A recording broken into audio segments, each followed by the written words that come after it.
I did competitive men's gymnastics for 10 years and never held a straddle planche.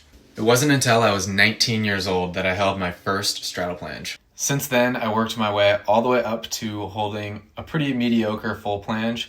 Then I've lost it all, and now I'm working on getting it back. So stick around, and I'm going to take you through my entire planche journey.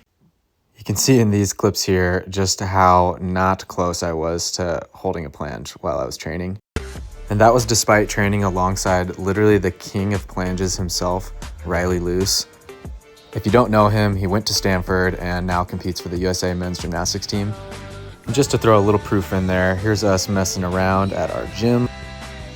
Here's some exclusive behind the scenes footage of him doing a backflip by my house and him doing a cross at my house.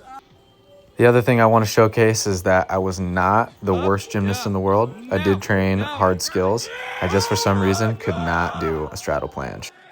One could argue it was because I spent too much time making silly videos like this one.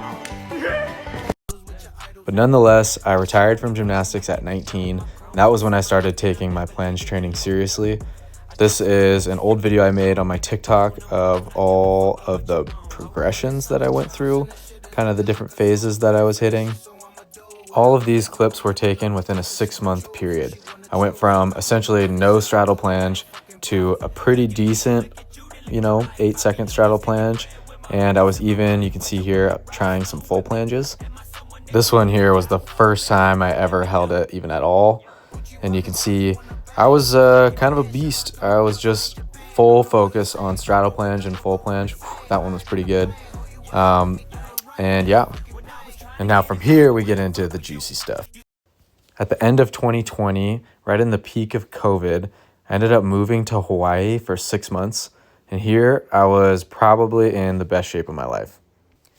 Life in Hawaii was extremely easy at the time. I didn't have a job, so I was just kind of bumming it, living with my cousin and a couple of his friends. And yeah, essentially all I did was work out and get tan. And who would have thought I met a very cute girl while living in Hawaii, and she was from Homer, Alaska, so I decided to follow her up north. This was the summer of 2021, and I found myself commercial fishing in the summer, and that inspired me to end up going to school to become a diesel mechanic. I was still working out on the boat, as you can see here, but overall, I would say this was the turning point when my training kind of took a back seat in life. And again, it's not like I wasn't working out. I actually was still working out fairly consistently, but it wasn't my main priority in life anymore.